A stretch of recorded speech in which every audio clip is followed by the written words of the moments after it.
That's it, Chair. We're live on YouTube now. Thank you. Welcome to this meeting of the Teesside Pension Board. Are there any apologies for absence, please? Yes, Chair. Apologies from Jackie Coog. Thank you. And declarations of interest, probably the usual ones. Declaration from me as a pension member of the scheme. Are there any others?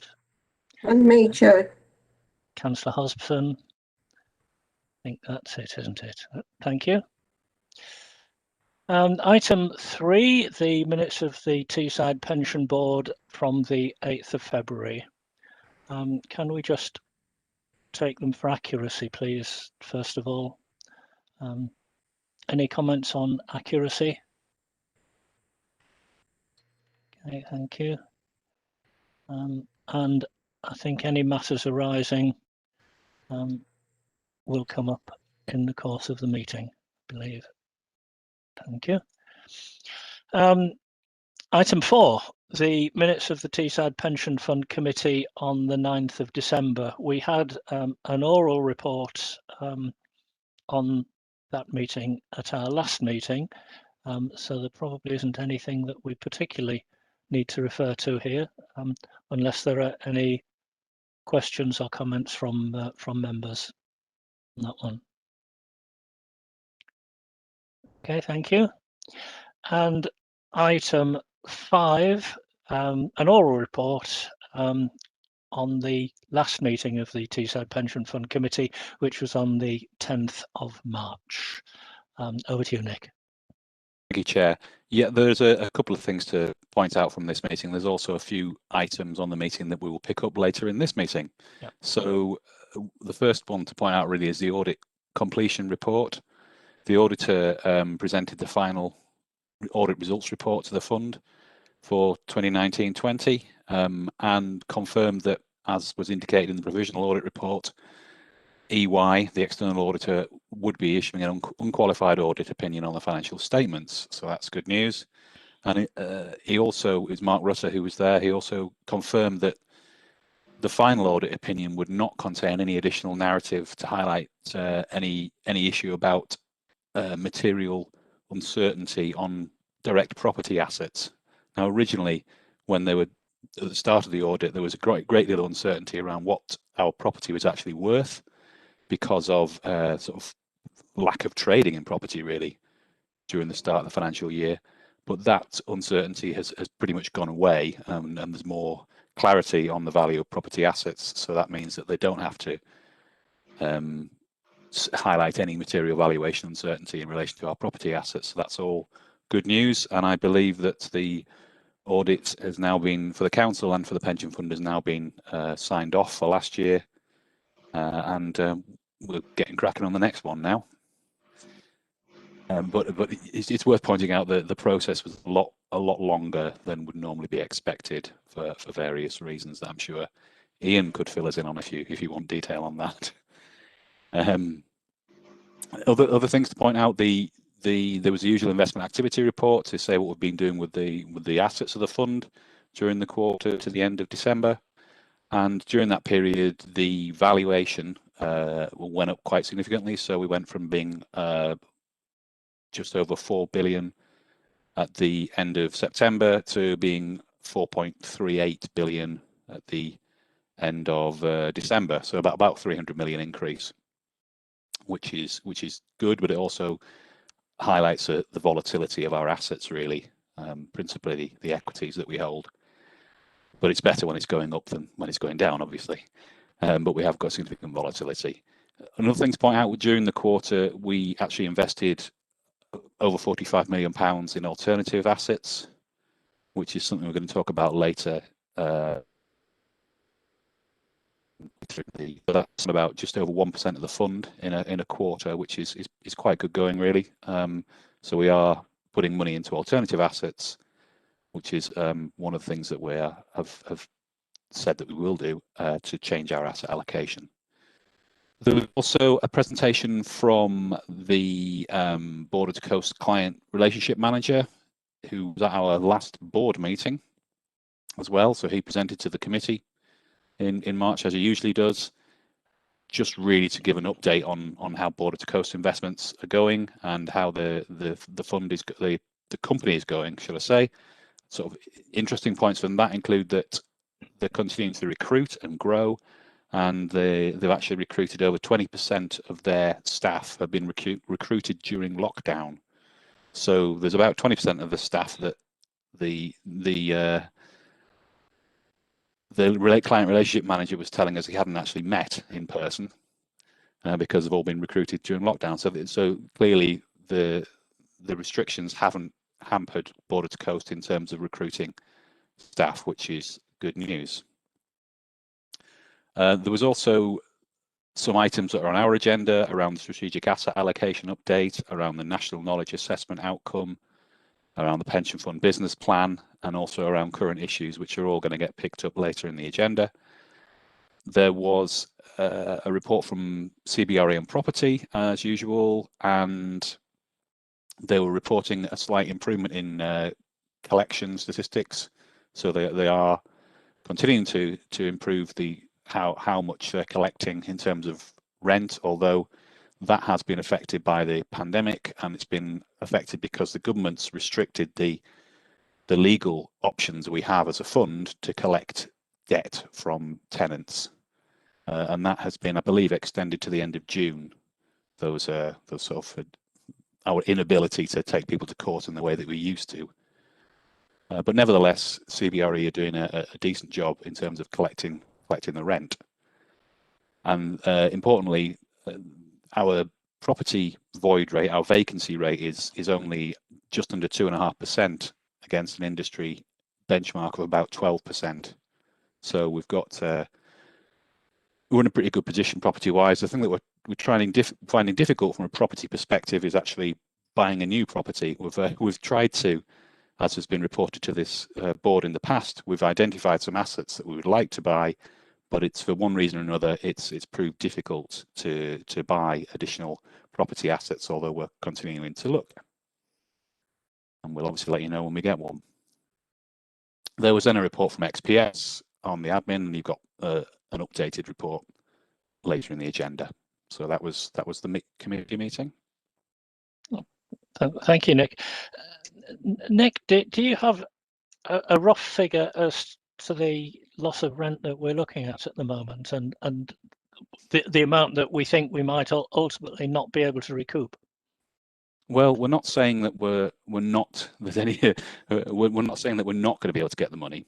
What we're saying is that it'll take us longer than normal, and there will be potentially some amounts that we won't recover, but that would normally be through an agreement with the individual tenant and an agreement to for example, if you look at, say, a business like a gym, which hasn't been able to operate for properly for a year, really. It's had a couple of reopenings, but hasn't fully opened.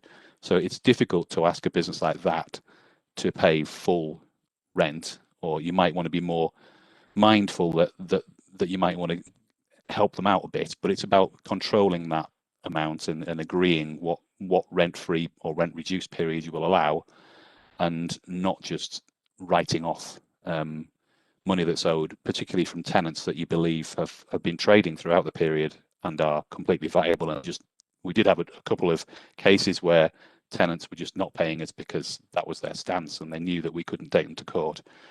But I believe, just bear with me a second, I think they said the arrears were about 1.7 million at the time, at the end of December.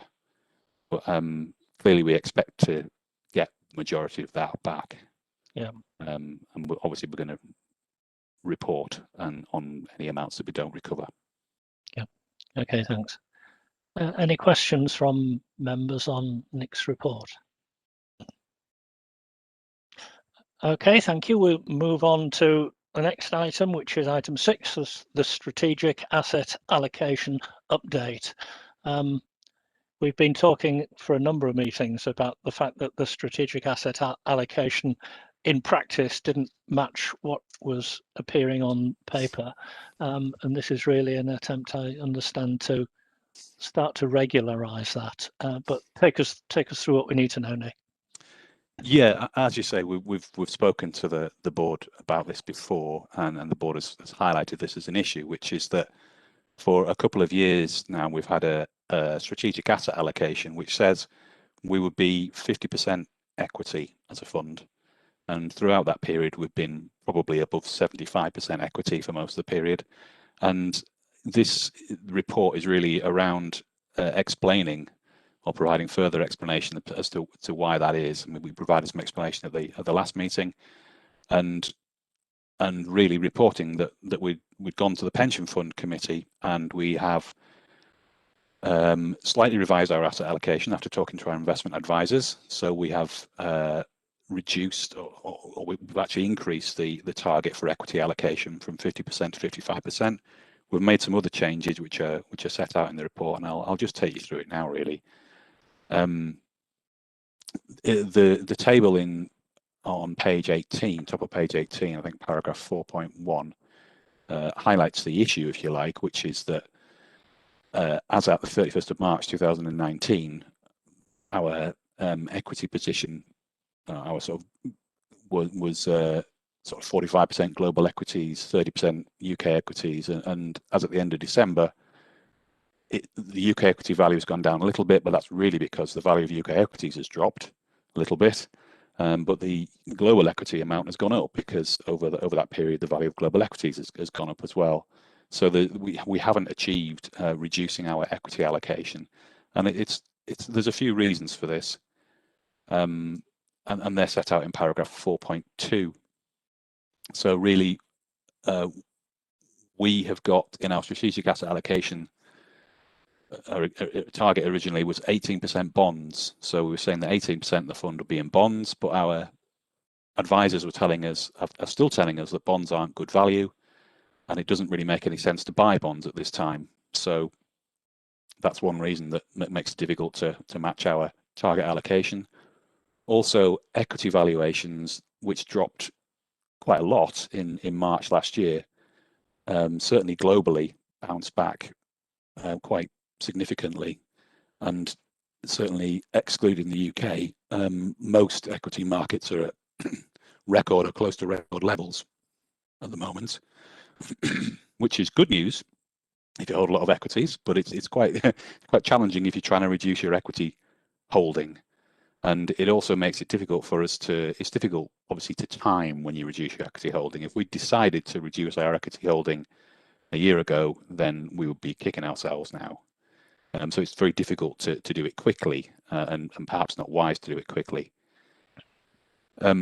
Also, we have got an allocation to alternatives, which is about 15% at that our target allocation. It's difficult to get up to that target allocation.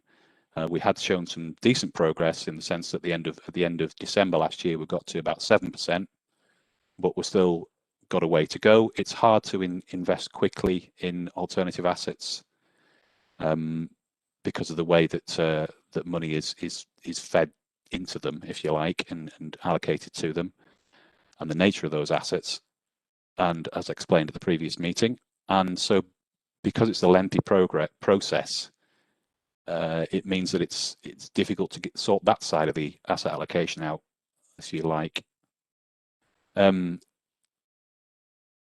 Also, on direct property, we've already explained that we'd like to increase our direct property allocation. We'd like to buy some more direct UK properties, but it's difficult to do that, and you can't do that quickly, and it's quite a sort of lumpy thing as well. You'd have, if we do buy something, it'll be something quite chunky. It'll be 20-25 million pounds. So we've either got it or we haven't got it, and so that's quite difficult to increase and change that allocation.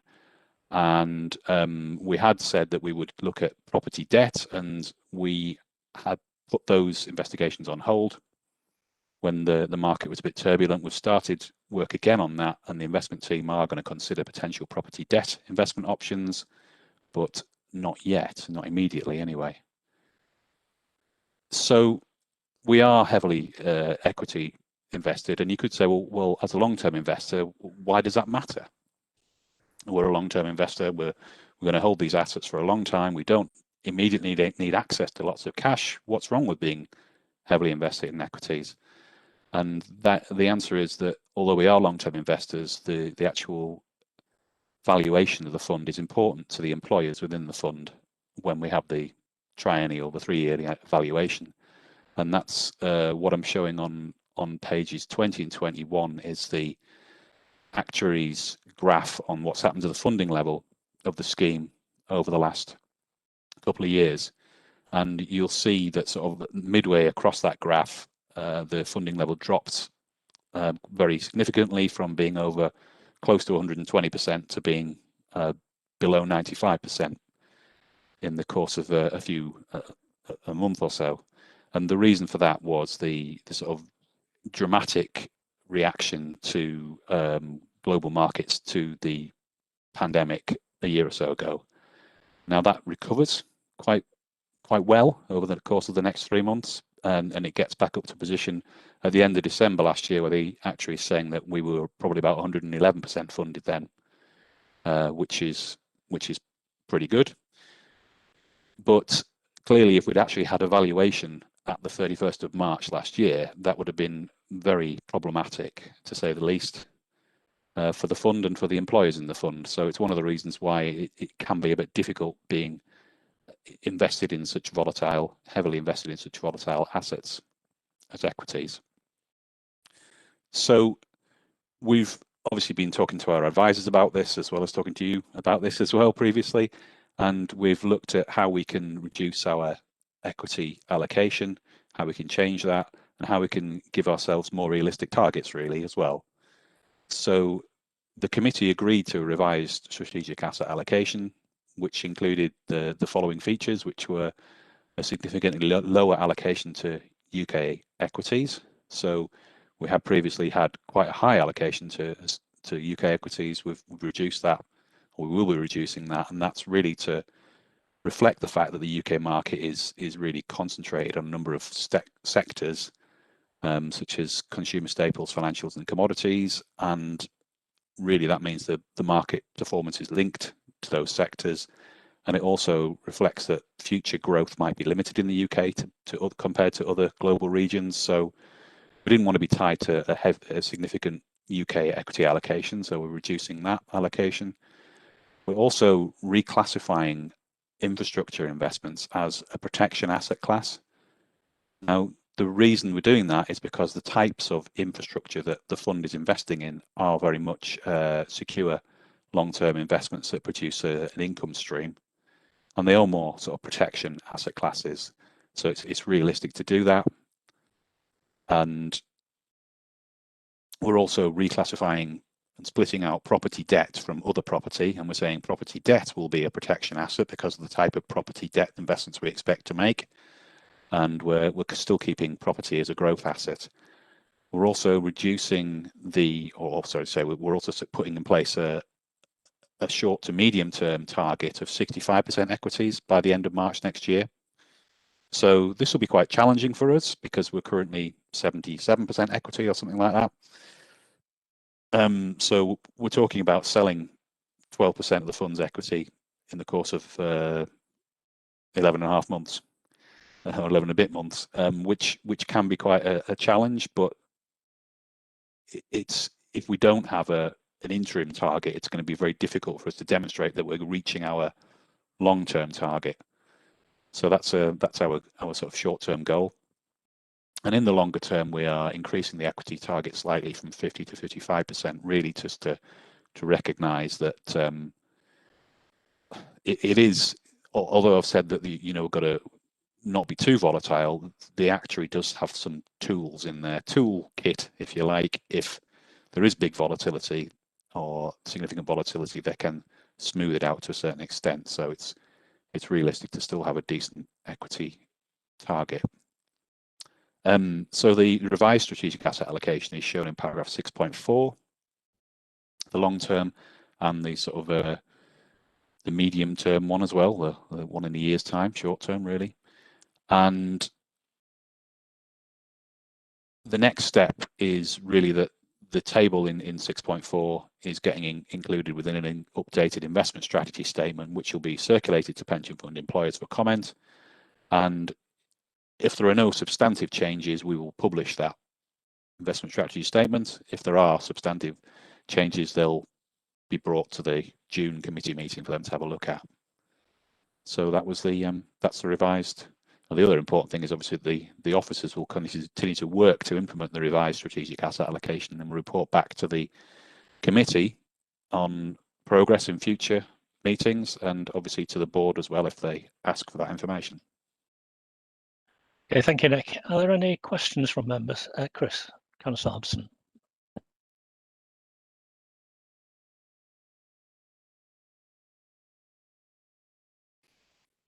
I think you need to unmute yourself, Chris. Thank you. Okay. Sorry about that. I just wondered if Brexit actually had affected our global equities at all. Wow, that's a really good question. It's hard. It's really hard to say because, and I'm sitting on the fence a bit here because what investment markets try and do is look beyond the immediate. So they will probably tell you that the big impact that Brexit has had on our investments probably happened 3 years ago when the vote happened, or 4 years ago, whenever it was. And the most significant thing that happened was the devaluation of sterling, really. So the value of the UK currency dropped massively, well, not massively, but significantly, and that meant that our overseas assets became more valuable. And it also meant that a lot of our UK companies that mainly get their income in overseas currencies, they became more valuable. So actually we saw quite a positive effect from the Brexit vote from a funding position at the last valuation. So we saw a big increase in the value of the fund maybe 4 years ago. But in terms of the longer term impact on trade and on all that sort of stuff, I think it's too early to say, which is a bit of a cop out. But but obviously, what markets try and do is they try and second guess, and they always try and look one step ahead. So a lot of the perceived impacts have already been priced in, I think. Okay, thank you. Any other questions? Okay, and Nick, page 18, you say there are quicker ways of investing in alternatives, but these can be more expensive. Could you just say a little bit about that? Yeah, so quicker ways might be you could buy shares in companies that invest in alternatives, if you like. So you could buy shares in a company that invests in infrastructure. But you're not really getting an extra layer of cost there because you're not getting a direct access to that infrastructure investment. You're getting access to the company which buys the infrastructure investment. So it's a bit round the houses. There's also other ways that you can buy in terms of what's known as a secondary market. So you can buy existing funds that have got alternatives or private equity investments and infrastructure investments. You can buy bits of those funds, or you can buy into a fund that invests in lots of those different funds. But that's almost adding a layer of cost. And also it's concentrating risk to a certain extent as well, because if you're not careful, if you do it all in 1 year, then you might get exposed to the risks that you're tied into investments in that particular year. And really, ideally, you'd like to do it over a number of years, so you smooth that out. So but these are options that we're not dismissing. We've got available as options, but our preference is to invest over a longer period. Okay, thank you. Moving on to, I thought it was an interesting justification that you gave, and an understandable justification. I'm not disagreeing with it, but the need to move away from such a large proportion of our investment in equities. In effect, you seem to be saying that we need to do that because, in a sense, of inadequacies in the way in which valuation is carried out. That valuation is carried out at a point in time, as opposed to averaged over a period. And you referred to the graph on page 20, which, assuming this came from the actuaries, I do find interesting, given that mathematicians are normally keen to put a zero on the scale, which would give a slightly different perspective to the graph that we've got there. Because as a proportion of the whole investment, it's the volatility is much less than it would appear on this graph. But nevertheless, there has been a significant amount of volatility. Have any thoughts ever been given? I mean, clearly it's a national issue rather than a local one. But has any thought been given to the benefits of assessing assets over a period of time rather than at one point in time every 3 years? Yeah, I think I was probably being a bit simplistic when I was explaining it, perhaps. But what the actuary already does is tries to make an assessment about what's going to happen over the next 50, 60 years. And their discount rate, if you like, or I think it's on that page, the same page, or is it the bottom of the next one? Yeah, so there's on page 21, the bottom of page 21, there's a little table which has got about assumptions used in the funding update, and it's got a discount rate. And so the discount rate is a really important figure for us because that's the actuary's view about future investment returns. So, and they take that view, a very long-term view. So they say, what do we think the average investment return per year is going to be for the next 40, 50 years?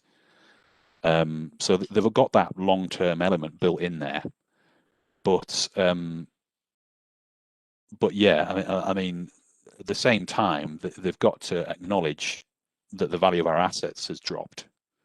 So it's difficult to ignore the fact that, the last valuation, if we had that evaluation at the 31st of March last year, it would have been hundreds of millions of pounds wiped off the value of our assets.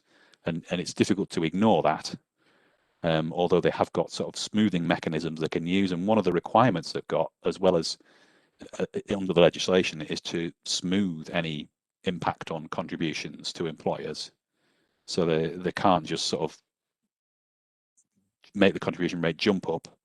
They have to they've got a duty to smooth that, and normally that will be in the form of spreading it over a number of years, perhaps 3 years, perhaps even longer, by which time there'll be another valuation. So they have got some tools they can use, but and I think what's probably been a bit unfair to the actuaries in saying they don't take a long-term view. They do take a long-term view, but they are necessarily tied into also taking a medium to short-term view because of this triennial cycle.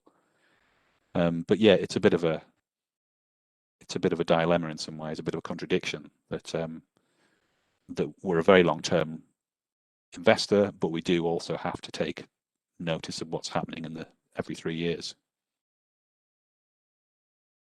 When the actuaries are establishing a discount rate for a particular period of time, presumably they have to assume that in a package of investments that clearly if everything was invested in bonds, the discount rate that you would get would be different to if everything was invested in equities. And how do they go about establishing the basket of measures that are going to feed into that? Well, you're absolutely right. And what they do is they look at our strategic asset allocation. So one of the things that I'm having conversations with the actuary about, and I'm waiting for some feedback on, is what's the impact going to be of our changes that we've made to the strategic asset allocation to their view about investment returns. Now, I've already had initial feedback saying it won't be dramatic, so we're not expecting a huge change, but it will have some impact. And you're absolutely right. If we decided that we're going to be 100%, extreme example, 100% invested in cash, then that would have a huge impact on our discount rate because we would not get any return at all. But yeah, it's about the actuary has to take into account the way we've said we're going to invest. And that's how they set the discount rate. Yeah. Okay, thanks. A couple of related questions. Could you just give an indication of what exactly is meant by property debt, and then linked into that, on page 22, actually no, I'll let you do it in two bits. Just tell us about property debt first of all. Right. Okay. I might have to get Wendy to help me out here. But property debt is basically if you want to invest in a property, instead of actually sort of paying or buying that property, you can provide the funding for that property. So you can provide the debt funding for that property. And what normally happens is the shareholders, so the people that have bought the property and people that have shares in the company that has the property, they will take responsibility of the first sort of bit of the debt. But a bit like a mortgage, I suppose, if you've got a 60% loan to value on your mortgage, then you're covered, or we would be covered, our debt would be covered as long as the value of that property didn't drop below 60% of what it's currently worth. Now you wouldn't expect a property to drop that much in value. So if you've got a property debt where you're loaning that much, up to 60% of the value of the property, then it's quite secure because you've got that property there. And normally these loans are quite short term as well. So they might be 2 or 3 years. So you've got less risk about the lifetime of the project or whatever, a lot less risk than if you bought the property. So there's a bit less risk there as well. And what tends to happen is because there's less risk involved, the returns you get will be a bit less as well. So you're not going to get fantastic returns, but what you will have is if you invest through a fund of property debt, you'll have a number of these involvement in a number of these different properties, and the fund manager will churn them and get a new one and finish the old one, etc. And we would end up with an income from that property debt fund.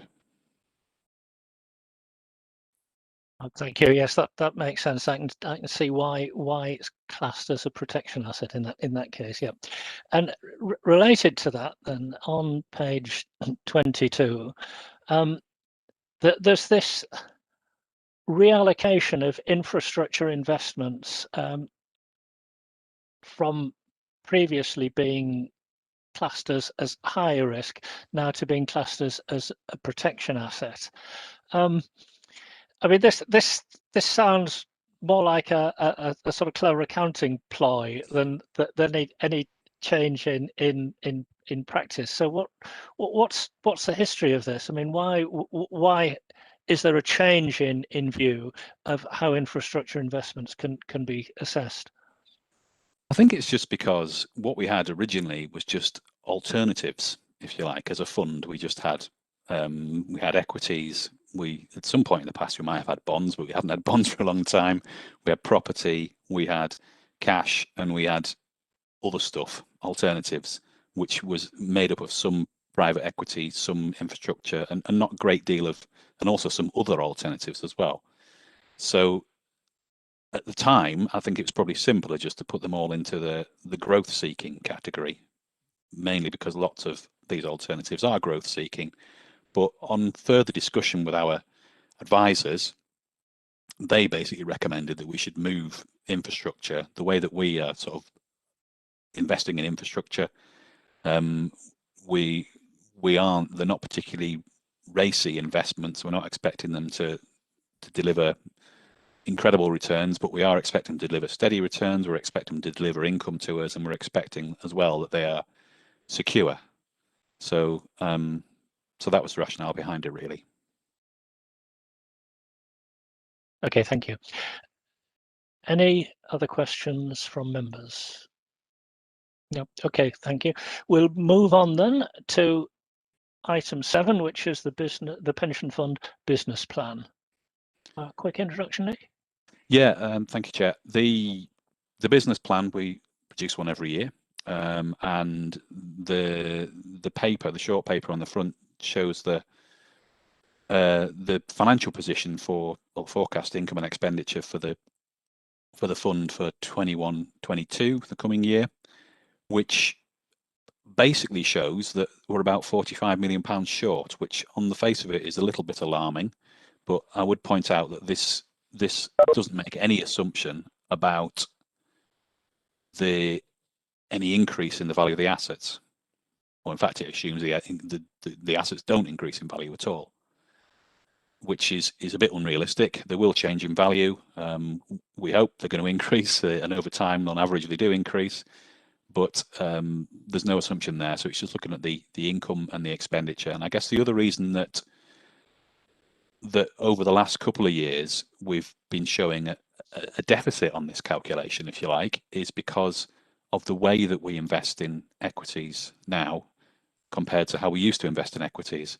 In the past, when the fund invested in shares, we got the dividends from those shares as cash coming back to the fund. That doesn't happen now. The way we invest in shares, if it's through State Street or through Border to Coast, what happens is that income gets reinvested, if you like, and just increases the value of that asset with those companies, increases the unit value. So because of that, it looks like we're hard up and we're struggling, but we're not. And we always have the option to sell units if we wanted to, or to realise use the cash that we have as well, because we've got quite a significant cash holding at the moment. But it is a genuine reflection of the fact that we're a maturing fund, and that on the face of it, the contributions we receive from employers and members are less than the benefits that we pay out. And it's also a reflection of the fact that at the last valuation, employer contribution rates dropped because of our strong funding position, so that further reduces the income that we get from employers and members. So that was the sort of main financial implication bit on the business plan. The rest of the business plan that I don't intend to go through, but obviously I'm quite happy to take any questions on any of the appendices that are in there. Okay, thank you. And questions from members? Councillor Hobson. Thank you, Chair. Would like to go back on what you've just said about the income from members and obviously the expenditure, Nick. I mean, yeah. It's quite a big difference, really. Are we looking at the future, and do we expect it to go down even more, income from members, or are we expecting that to rise a bit? That's a really good question, because if it does go down, it's probably a good sign, if you like, because at the next valuation, which will be as at 31st of March next year, and with the results taking effect a year after that, if we're in a good funding position, then employers will still be able to pay low contributions, and so that might result in this 45 million deficit increasing. If they have lower contributions or the same or lower contributions. But conversely, if we get to the next valuation and we're not that well funded, or the actuary is more pessimistic about the future, then they might ask the employers to pay more into the fund, which obviously would be bad news for the employers, but it would improve our analysis there in terms of cash flow. But I think so clearly having a negative cash flow isn't necessarily a bad thing for a pension fund. Mm-hmm. And it's not the main thing we'll be judged on, but it's important to understand where you're going to get your cash from if you've got a negative cash flow. And it's really important to keep an eye on it, because you don't want to be a forced seller. You don't want to have to sell equities or whatever at the wrong time because you need the cash to pay the benefits. But yeah, it's something we keep an eye on, and over time I expect that it will become a bigger deficit, because more of our scheme members will retire, and assuming we don't get more employees in local government in general, if that increases, then that might help. But that seems a bit optimistic to think that employment in local government will increase dramatically over the next few years. So I think that figure will get more dramatic. Well, will increase. Well, the deficit will increase, if you like. But as I say, I don't think it's particularly worrisome. I'm not concerned about the cash flow. I think I'm more concerned about knowing what it's going to be and having a plan for meeting it. Thank you. Any other questions from members? Nick, on pages 35, 36, the turn of the page there, there's a reference to contract extensions with XPS and with Aon Hewitt. But according to each of these, those contracts, those extended contracts have now expired. Is there a particular reason why the business plan hasn't stated what's happening in consequence of that?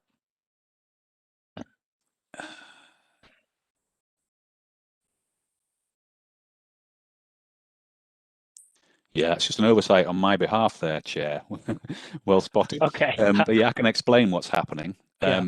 Yeah. The XPS contract is, the existing contract is due to expire at the end of next month, but we have the option as a fund to extend that, and we will be exercising that option. And obviously we're in conversation with XPS about this at the moment, and we will be extending the contract probably for a couple of years to allow us to further explore our options around reprocurement in general. Because the issue with an administration contract is it takes time to change contractor. And yeah, that's ideally fine. We've discussed this previously, so it's something we're aware of, but it probably needs to be reflected in the business plan. Absolutely, yeah. And we will ideally we would do it through working with the national LGPS framework, who help with a lot of procurement. But if that's not possible, we'll have to do it as a standalone procurement exercise. Yeah. Moving on with to the actuary, sorry, I was going to say, with the actuary, we are using the national framework to reprocure an actuary, and we expect that to become available in July, and that's when we will start using that and procure an actuary off that framework. Thank you. Moving on to page 54 at the bottom, there are a number of policies there that are due, have gone beyond their target date for refreshment. Are they scheduled for review within this year? Yes, that's a really good question as well, because the governance arrangements for the LGPS are being sort of reviewed nationally, and we're expecting some national guidance or some statutory guidance on the governance, and that will pick up a lot of these, or most of these policies. But yeah, so I think it makes sense to update those policies, but I wouldn't want to. I'd prefer to wait until we've had the formal guidance before we update them, and we are expecting that before the end of this year, certainly. Okay, thanks. And moving on to the next page, the start of the risk register. Could you explain? I mean, I think it's clear. It's a standard approach: probability and impact.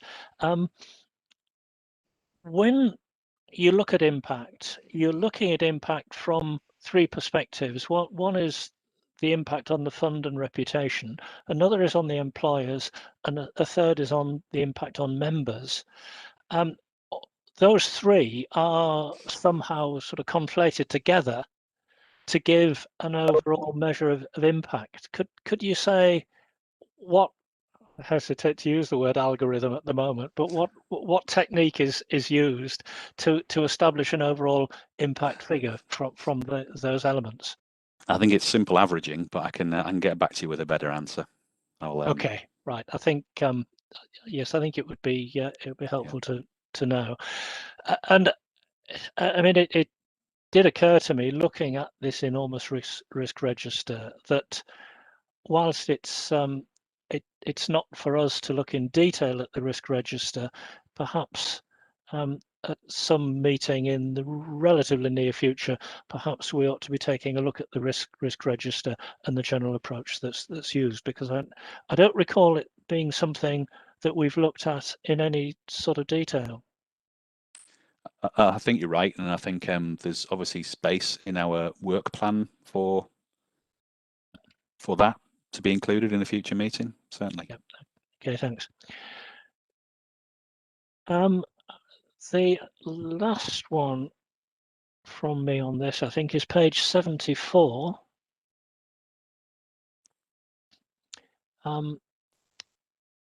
Where we give an indication of administration costs and investment management expenses.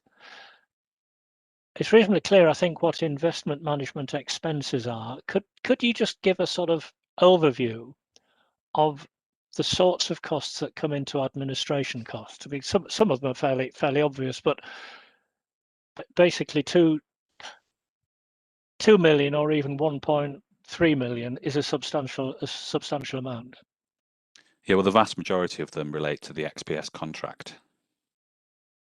So it's the cost of administering the scheme for the scheme members and paying the benefits and calculating the benefits and having a team there to do that.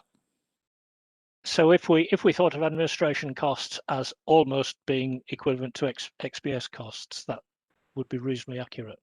It looks accurate for the going forwards for the 2021 estimate. I think there's obviously includes something else in 1920, which I don't have to hand immediately.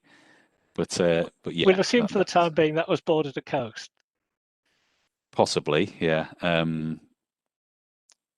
But yes, it's mainly around the scheme administration, yeah. Yeah. Okay. Thanks. Is there anything else from members on item 7?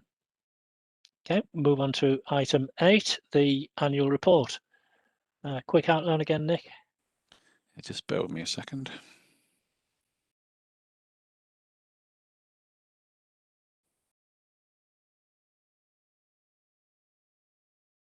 Yeah, so this is the report that we produce every year for the board's report, and the things to note that are slightly different, I suppose, is on page 78, board activity.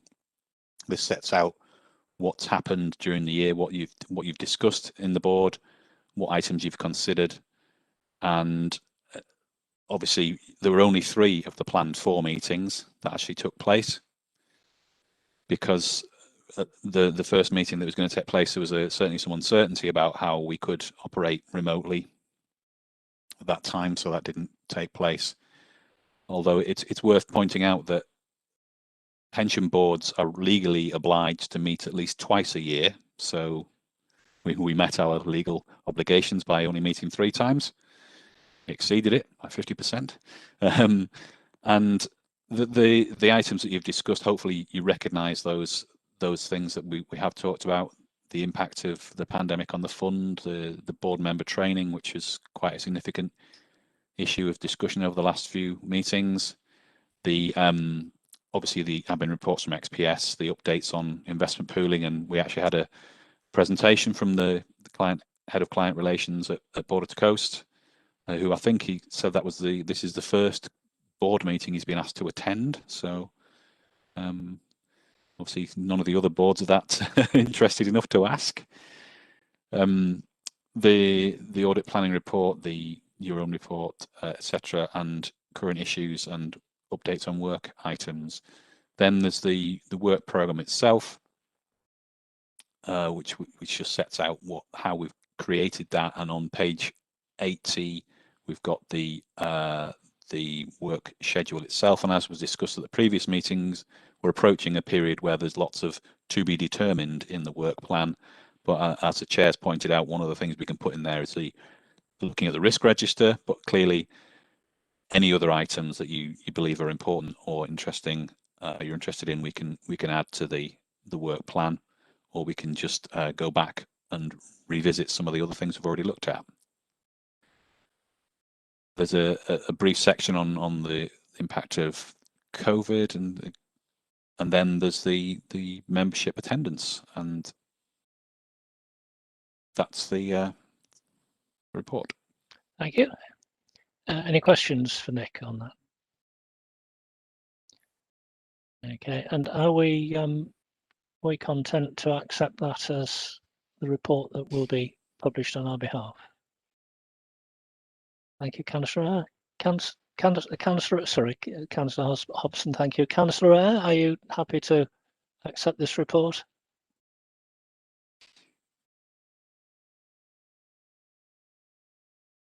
Yes, Chair. Yeah. Thank you very much. Thank you very much.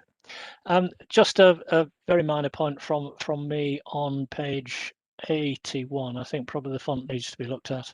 I think it's slipped into a larger size. It's not consistent with everything else. Okay. Other than that, I have no comment. Thank you. Item 9. Sorry. Yes, that's right. Item 9, National Knowledge Assessment Outcome Update. Again, I think just a quick introduction, Nick. Yeah, this is just to remind, well, to update the board really on what happened when the Pension Fund Committee received a very similar report to the one the board received last time, which is that the committee agreed that there should be a training plan delivered to the committee and board members, which is sort of set out in Appendix A, and also there should initially be a training budget set at £40,000 initially, set aside to allow external companies, individuals to be commissioned to assist on training where appropriate, and any expenditure on the training should be determined by me in consultation with the chair and vice chair of the committee. So the next thing to do really is to investigate options on how to deliver a training plan within budget, and to look to ensure that we get maximum participation and maximum value for the training for the board and fund members. And the initial bit of training that's coming my way is induction of new members following the council's annual general meeting, because it could be that we might not have any new members of the committee after the annual general meeting, but we probably will have some, and we're setting aside some time to train them and to have a think about how we can make that more interesting and engaging for new members, and indeed existing members if they want to come too. So the actual training plan's set out in Appendix A, but I believe this is very similar to the one you've already seen at the last meeting. Yeah. Members, Councillor Hobson. Thank you, Chair. If you're doing another survey, could I just ask, could you shorten it, please? That survey that we did was just, you were losing the will to live by the end, and I think you were just choosing anything just to get it finished. So can we shorten it so that we get definite answers, please? That's a really we didn't, as you'd be aware, we used Hymans Robertson, the company. They conducted the survey, and I think, to be fair to them, they were trying to cover a whole range of topics. But as you say, it did become quite long and unwieldy, and perhaps it should have been broken down into smaller chunks. I think if we try to think of it as something that had a formative element to it, so that it was more of an agenda of things that we might need to be aware of rather than questions that we had to answer, it's perhaps slightly easier to see it in that light. So we have from that training program, we have some elements which will feed into our work plan. Clearly, as you said, Nick, it will be more efficient for some of that training to be done jointly with the committee, and that's something that we'll need to look at. But equally, probably need to start to make progress on as well, so that we can start to fit in some training linked in with the induction training as we get through the summer and into the autumn. Any other comments before we move on? Okay, thank you. Item 10, update on current issues, which is an oral report, is it? No, sorry, you've got it here. Sorry, yes. Great. Very quick introduction, Nick, but we've got a lot laid out here, so we don't need too much. Yeah, I won't go into detail then. Basically, there's the things that I'm talking about are the £95,000 exit cap, which you're probably aware of, which is where the government's had a long-standing commitment to not allow people to leave the public sector with payouts of more than £100,000. So to put that in place, they put in place some changes to our regulations. It didn't quite work. They had to revoke them. They're going to come back and try again later, basically. That's the summary, the brief summary. And I think XPS as well have already advised that they're not aware of anyone that was affected by this sort of interim capping thing that happened and then got undone. There's also stuff about the Scheme Advisory Board, the Good Governance Review final report. I won't go into a lot of detail there, but I think this will be quite important for us when it becomes regulation. And in paragraph 5.3, I've set out some of the areas where I think we will have to, it will affect our fund, and we'll have to have another look at some of these areas, definitely.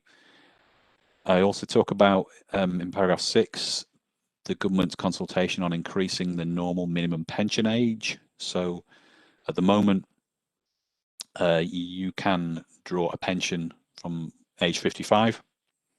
The government wants to increase that age to age 57 for all pensions, except for some relating to people in the armed forces and police and fire.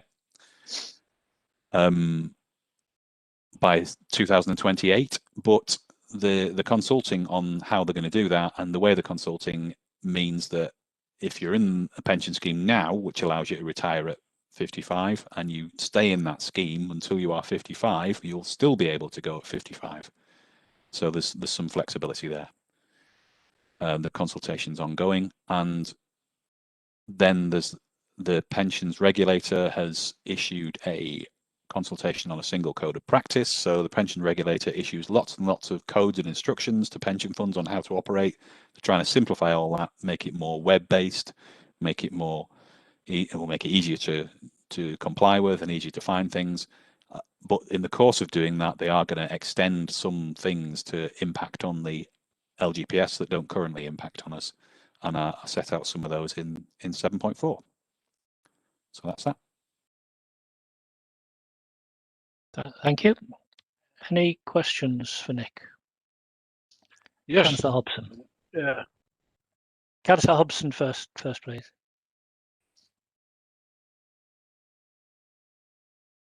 Can you just go back over the little bit that you said, Nick, please, about the retirement age from 55? If Yes. if they're paying into it and they still want to leave at 55, they can still do that. Is that what you're saying? Well, that's what the consultation says at the moment. Obviously, it hasn't become law yet, and they might change it depending on what the responses to the consultation are. But the proposal at the moment is that if you're in a scheme that allows you to retire at 55, if you remain as an active member of that scheme until you actually reach 55, then you can retire at 55, even if that is after 2028. Right. It was a little bit that I wasn't sure about, was whether they paid in and they still could leave at 55. Yeah. And collect the money at 55, or whether they still had to wait for the money. I didn't know whether they could retire but not collect the money until they were 57, is what I'm trying to say. Not as far as I can tell, but yeah. I mean, I think we'll have to wait and see till we see the proper detail of the result of the consultation, I think. Right. Councillor. Yes, thanks, Chair.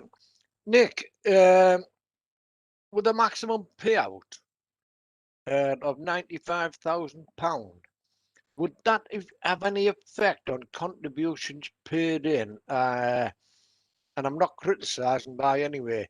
Say like those officers who are on the higher end of the of the salary scale? Well, the 95,000 is all about exit payments. So it's all about payments that are made to people usually because they're being made redundant, or because they're leaving on the grounds of business efficiency in our scheme. So it doesn't impact on the ordinary amounts of pension and lump sum that an individual will build up, no matter how well paid they are. It's only if you get that well-paid person, and then they are allowed to go at 55 or 56 or 57 or whatever, and they're made redundant, and because of that triggers they get a redundancy payment, and then they also get a payment from their employer to allow them to get an unreduced pension. If those amounts add up to more than 95,000, then at some point in the future that won't be allowed anymore. Right. So just for ordinary retirement, say at 55, that £95,000 doesn't affect their pension lump sum. No, it doesn't. Right? But you're absolutely right. But at the moment, obviously, if you leave from our scheme at age 55, you get significant early retirement reductions applied to your benefits. Because it's before your normal pension age. But whatever you get won't be impacted on by that £95,000 cap. Okay, thanks, Nick. Thanks, Chair. Yeah, thanks very much. No more questions? Okay. Item 11, which is an oral report on the work plan update. Nick. Yeah, thank you, Chair. As I say, I haven't.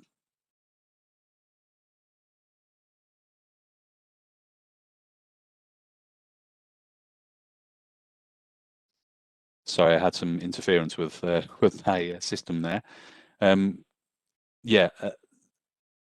Basically, the work plan says that we'll be looking at record keeping today.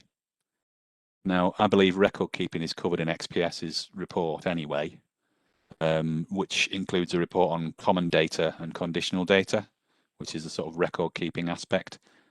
Common data, the most significant failure that we've got on common data, which are the sort of the standard amounts, is standard elements, which is around address and postcode. And that relates almost entirely to people that have left the scheme, moved house, and not told us where they've moved to. Now, this is something we've discussed before in the board, and it's something that we're working with XPS to get some quotes on companies that can help us to locate these individuals and look at whether it's worth doing and what's the most cost-effective way we can do it, really. So that's the sort of record keeping. We're also getting some analysis from the scheme actuary over the next few months. We're asking the actuary to look at the data, and this is really a prelude to the valuation extract, because in March next year, as at 31st of March next year, the actuary will want to do a valuation extract, which will probably be done in June next year. But in order to improve the quality of that valuation information, we've got to start looking at the data now, really. So we're going to work with the actuary to get them to do some analysis, and that'll help us look at the conditional data as well as the common data. And that'll be really helpful, I think. The other aspect that was on the work plan was around resolving internal disputes. Now, we don't have any cases, we haven't had any cases referred to the pensions ombudsman in the last year. And on the disputes, we again, they're reported to us in XPS's report every 3 months anyway. So that was my verbal update. Thank you. Okay, thank you. Councillor Hobson. Thank you, Chair. Nick, could electoral services not help you with people that have moved? I mean, quite often people move, and even if they move to Redcar or from Middlesbrough or somewhere like that, they'll move out of the property, and you would be able to find them moving into another property on that certain date. Is there nothing they could do to help on that?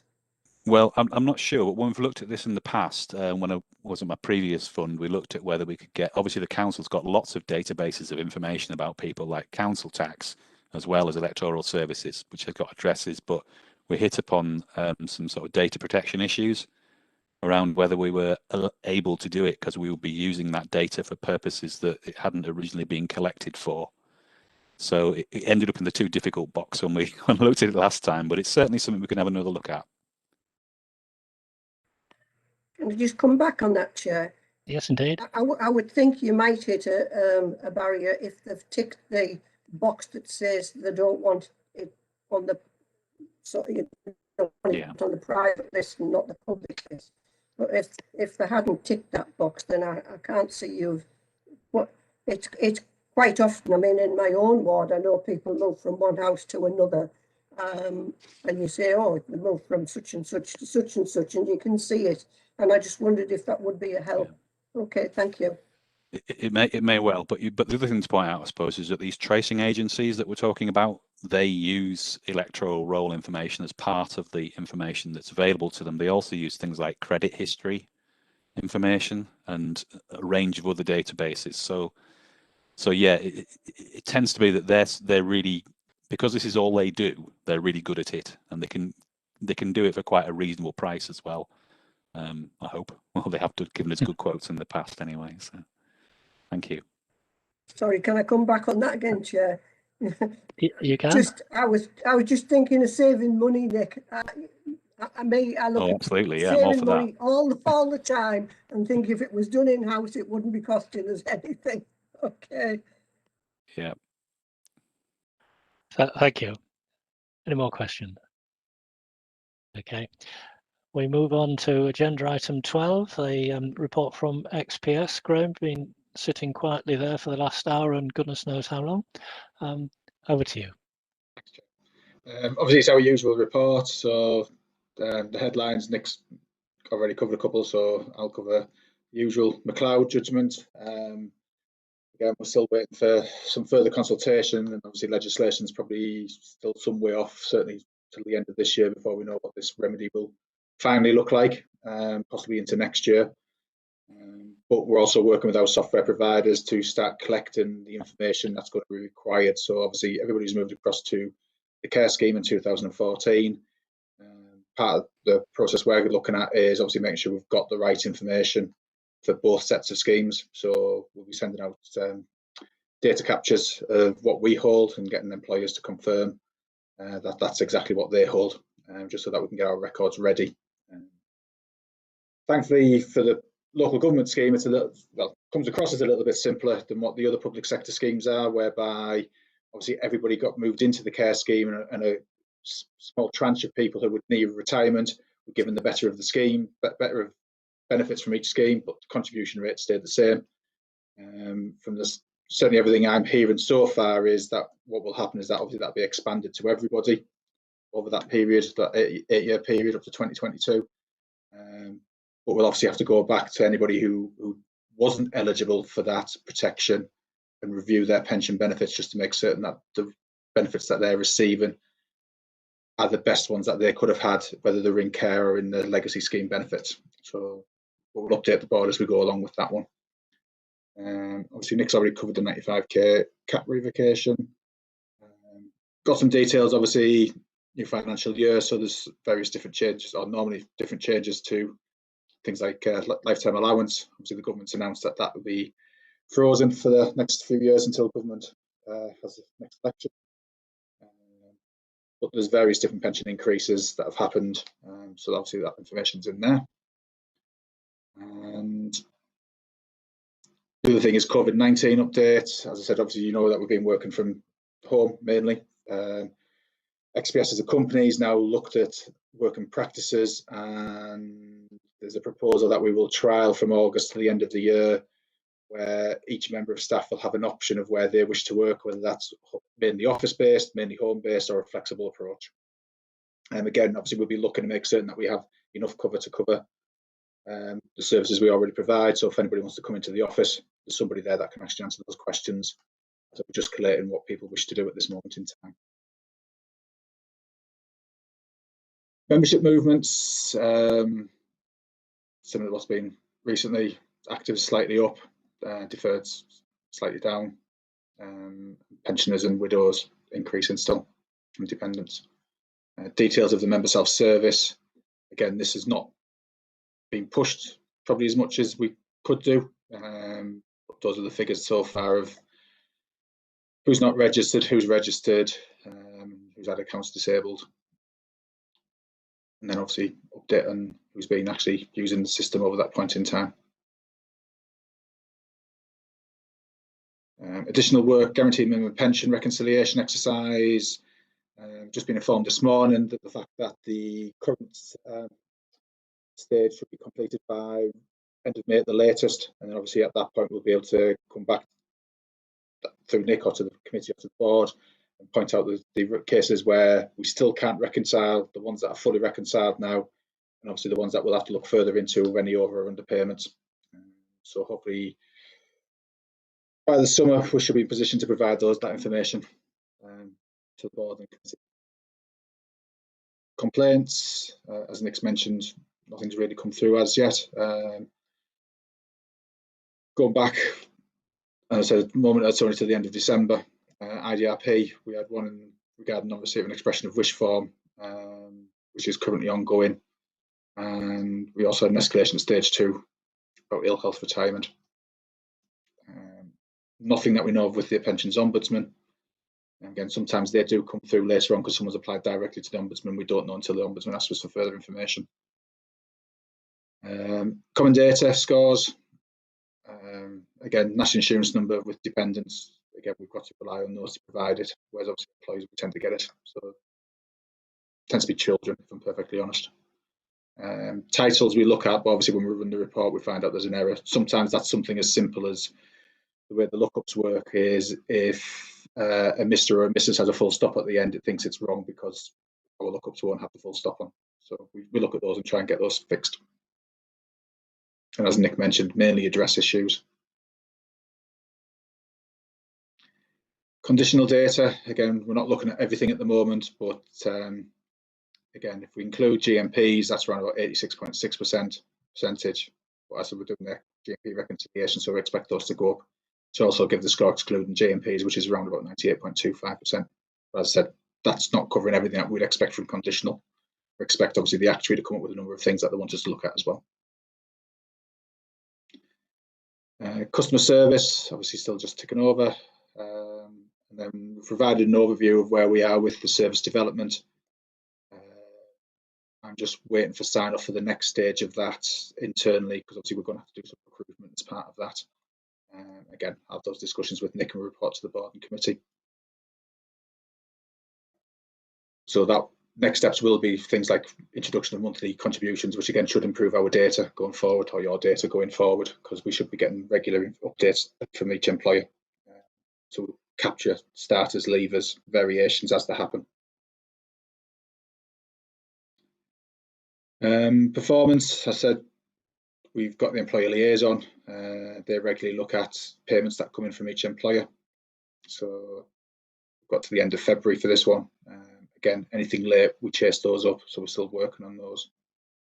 The other thing we've sent as well recently is obviously been working with the communications and with Nick to send newsletters out. They should be hitting doorsteps on the 28th of April onwards. So people should start receiving those soon.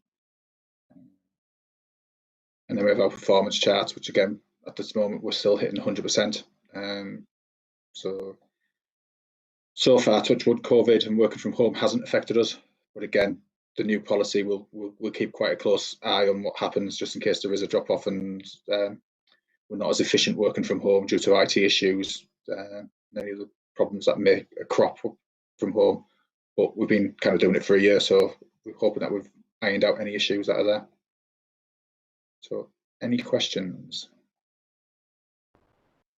Any questions from members, or indeed from Nick? No, nothing. Could you just say? I mean, it's good to hear that the employer health checks are going well and that they're picking up. What's the procedure for taking those forward? Do you approach employers, or do you wait for them to contact you, or how does it work? There's two ways about it. We obviously invite employers if they want us to come in, but also if when we're looking at data and we feel that we're not getting information from employers, or the information they're providing is not in either the format we require or it's not providing the information we need, we will be proactive and contact them and look to come in to help them in the sense of, I know, pension pay. If at the moment we're getting year-end files, so if we notice that there's an error on the year-end files, we will contact them and go, it looks like you might need some training on this, and we'll go in there and give that, at the moment, virtual training on what that should look like and why we believe it's wrong, but also listen to them of why they're providing that figure, because it could be something on their systems, and therefore we're looking at it, it looks wrong, but it's actually correct. So somebody might have had a big pay increase, or there's something else in there that they're classing as pensionable. So we can actually say, well, is that really pensionable or not? Should it be on the legacy scheme? Is it a care benefit? Just so that we can ask those questions of them. And again, it improves our relationship with them, so that obviously they can approach us if there is an issue, and we can approach them. Do you have a checklist of your major employers to make sure that you're covering them in a given period of time? Yes, we do. So obviously the 4 borough councils, obviously the biggest employers, along with the university. So obviously they tend to be quite close to where we are. Having said that, the bigger ones tend to be a little bit more organised and able to do it because we've got more resource there. It tends to be the smaller ones where you've got 1 or 2 people, and obviously might not do something for a number of years because of the fact that they don't have that many levers because they're quite small. Those are the ones that sometimes where we've got to keep going back to and just saying, we've actually changed this levers form, and they've kept a local copy rather than using our website. Okay, thanks. And just below that, where you're reporting on late payments, it would appear from the statistics that you're giving us here that despite all the difficulties with COVID and so on, late payments haven't really been too much of an issue. No, nothing at all. Yeah, I said sometimes some employers who would normally not be late have been a few days late, but that's mainly the only issue that we found. It seems that the ones who were always late have always been late, and I said there's been 1 or 2 where sometimes it's, again, once we've been in touch with them and said that they're just finalising, they'll be across like a week late maybe. Obviously, we'll just keep them informed and keep us informed as well. Okay. And any questions from anyone? Okay, Graham, thanks very much. Item 13 is any other urgent items. Well, we haven't been informed of any urgent items. I think the only issue that we're left with is the date of the next meeting. I don't think I've got a date for the next meeting in my diary. I don't know whether that's an oversight on my part.